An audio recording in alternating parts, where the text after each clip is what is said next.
Welcome back to Media7. You may have noticed that your daily rag has had a lot about the rag trade. Yes, it's time for the media's annual love-in with New Zealand Fashion Week.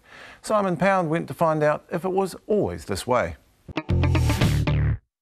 Now to our Fashion Week coverage. Kiwi designers and their disciples are worshipping at the altar of Fashion Week. Fashion Week. Fashion Week. Lights, cameras, action. Day one of the biggest week of the Fashion Week of New Zealand's fashion media.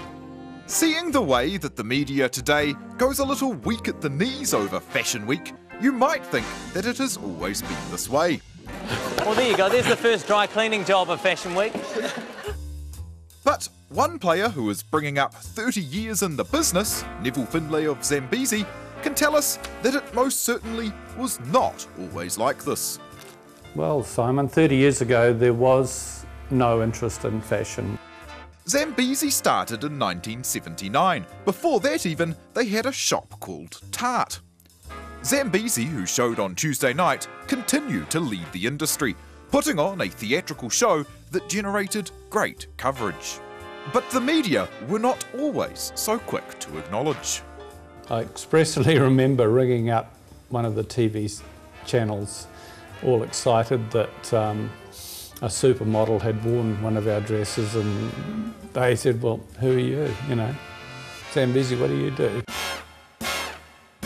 It was only after Zambezi showed and wowed them at the Australian Fashion Week in 1997 that the mainstream media started to pay attention. You know, it was quite instrumental, along with other people, in making the New Zealand fashion presence known in Australia, and it's a very strong presence today. The increased media focus on fashion has advantages and disadvantages. Sometimes I think too much is made of it. I think a lot of new designers are under enormous pressure of the media. With media attention comes sponsorship, allowing the designers to put on their shows. We couldn't do the kinds of shows that we do without sponsors. One does have to be very careful that it doesn't get over-commercialised, and thankfully the sponsors that we have are very sensitive to those issues. The media is happy to cover celebrities and fake breasts, The big bosoms. and models falling over, but what about the clothes?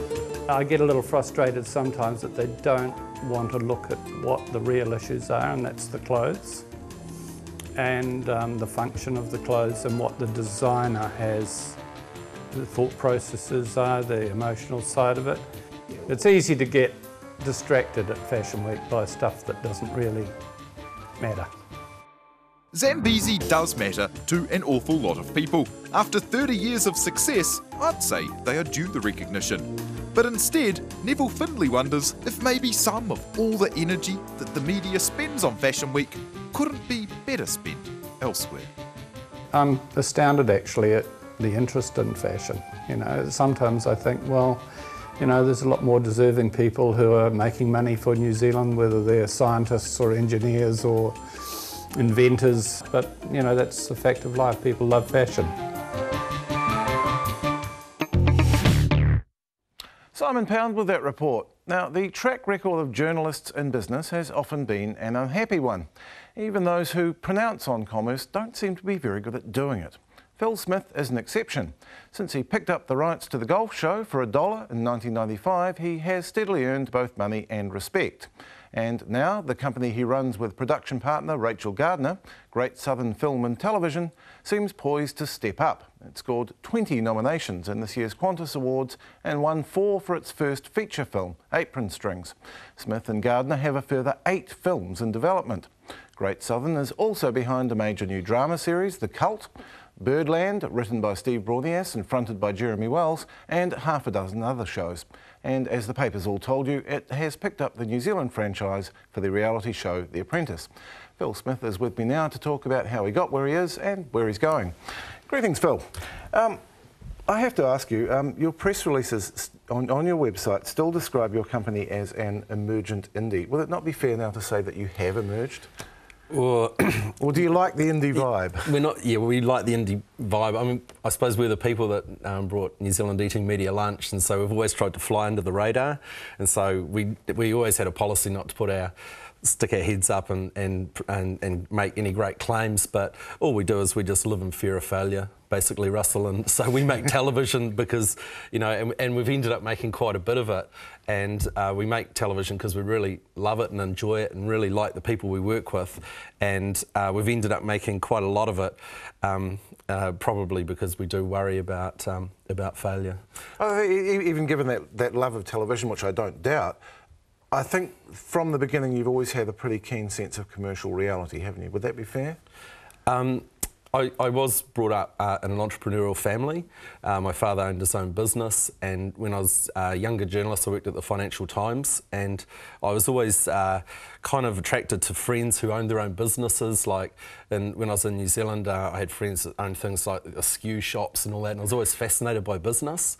And so I sort of made a pact with myself a long time ago that I'd only work for myself or create my own companies, and I've found studying business really fascinating, and so I've applied that to the television medium. As we know, you got the Apprentice franchise. Yeah. Do you want a job? You could. I could try. Yeah. Do you enjoy doing that sort of deal making? We're not so keen on buying other people's ideas, to be completely honest, but it's wonderful to have big marquee shows within the company, such as Who Wants to Be a Millionaire and The Apprentice. But overall, it's a little bit like a sausage machine with those shows. You're taking someone else's idea and replicating it. We prefer to create our own shows like The Cult and The Pretender and Eating Media Lunch and do something exciting for New Zealand viewers. So that side of it, do I enjoy doing the deals? To be completely honest, no, that's not my strength. Within the business, we've identified where people are strong and weak and who can do what. I go out and see the ideas and get really motivated by them and believe I can sell them to a network, but then we sit back and let someone else, we've got a lawyer who goes away and talks to the guys in America and they speak in another language. The Cult's an interesting one because that was, the germ of the idea was yours, so which suggests to me that you still enjoy that creative role. Yeah, it's an odd thing. It's just part of my makeup. I'm forever thinking about the next great idea. It's like I think about it every day and always have. So, you know, like even with shows like Eating Media Lunch, I was just one of the creators of that show, and obviously Paul and Jeremy were instrumental in its success. But I'm always thinking up ideas and names, and The Cult was an idea that came to me when I'd taken a really clear brief from the networks, and I think that that's one thing that Great Southern, we pride ourselves on, is that we do listen to the networks, we're respectful to them. As a company, we don't go around bagging people, we keep our mouths shut generally, that's why I'm here and on TV. But what we do is we listen and we find out what they want. And once, as a creative, if you know what people want, you can then create the right thing. Because I see a lot of people coming in and like, I've got this idea. And you know there's just no market for it. And it's an industry with a lot of hostility in it, and which you do seem to steer clear of. Yeah. Well, I think, you know, Invercargill, Southlander, you know, it was a great treat when someone arrived on the farm. You know, always, just to see humans, you were always nice to them because they'd talk to you and you give them tea and all that sort of thing. So I've always had a personality where I don't really like to delve on the negative too much and see the bad in people. So as a company, we've grown that spirit with Great Southern, and, you know, the company is about, it's about Rachel Gardner, who is an incredible partner, who is so instrumental in where we've got. It's about David Levine, and then it's about Paul and Jeremy and all of the people around us who sort of have bought into our vision. I was going to ask you about that. I mean, with a lot of these new shows, you are working with people you've worked with before, the likes of Paul Cassidy and Jeremy and Steve Brunias, who wrote. Has that been an important part of growing, to actually do it at the same time as you build a team of people you know you can work with? Yeah, it was kind of an organic growth to start with Eating Media Lunch, and then that was going quite well, and Paul and Jeremy looked after it so brilliantly, and with Claire, and away they went on to make 9 series and then make The Unauthorised History of New Zealand as well. And I was sort of taking a back seat as an EP, so I went off and started creating other shows, and those guys always kept me on the straight and narrow. You know, Paul always said, keep your head down, keep your mouth shut. But they'd look at our shows, and if they thought EML was a great sort of tester for us, because if we're making shows, they'd come in and say, don't head there, that's not good territory. So we've always had a good detector within the company about what we think might be right. With respect to that team building thing, one thing that more than one person has said to me in the last couple of weeks, they've suggested that you are the next South Pacific Pictures. How do you see that? Well, it's very complimentary, but unfortunately it's a tough game, and it's really, really hard at the moment for everyone. And the thing is that I'd love to be able to say, yeah, you're the next Barney, but on January the 1st every year, Barney drives into his car park and he writes Shortland Street across the top of his template. And I don't know how much that is, but he can sit easy. Dave Gibson, myself, John Harris, Greenstone, Julie, we sit down and we've got nothing. And I'll tell you, that is a massive difference in this industry. We have to create every year new shows. We don't have a soap opera, and to have Shortland Street is just an incredible asset. So they have a huge advantage as a super indie over the rest of us who line up in a little mongrel list below them. So yes, if we have a soap opera, maybe one day we'll be Barney, but I don't think there's going to be another soap opera in New Zealand. Well, if there is another soap opera, maybe you'll make it and we'll get you back on. OK. Thank you very much, Phil Smith. Pleasure, Russell. Now, we're used to colourful cooks on television these days, but last week one of the originals passed away, and that itself was a peculiar television story. It was one of the dark ironies of television, a salutation from British TV chef Delia Smith to one of her peers.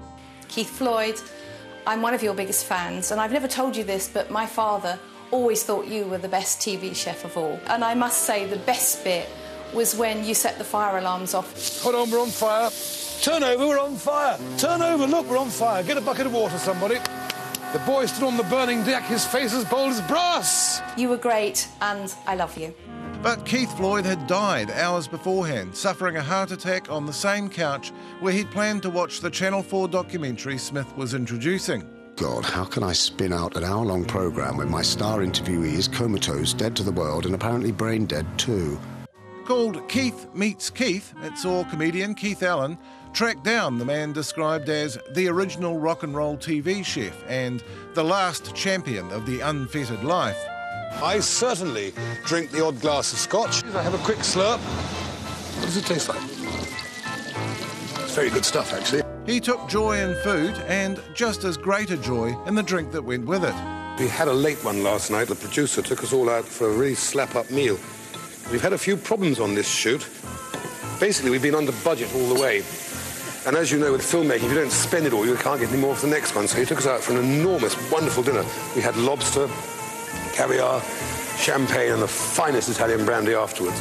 And that's why I actually need this. But, as Alan discovered, the lifestyle had taken its toll. The film ended on a lunch with an ailing Floyd and his estranged daughter that made for troubling TV. Well, don't do it. But quite frankly, I don't care. Why? That's a sad thing. Would you kindly stop interrupting and shut your fucking face up? The cooking show is the home of TV artifice, but here with the TV chef who changed it all was one they hadn't prepared earlier. As Johnny Cash said, I tried to be true.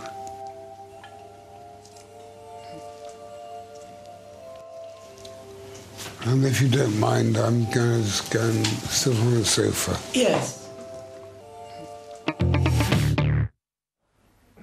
Well, there's not much to say after that, but goodbye. Thanks to Patrick Smelly, Simon Terry, Deborah Cothington, Margie Comrie and Phil Smith. We'll be back with Media7 at the same time next week. See you then.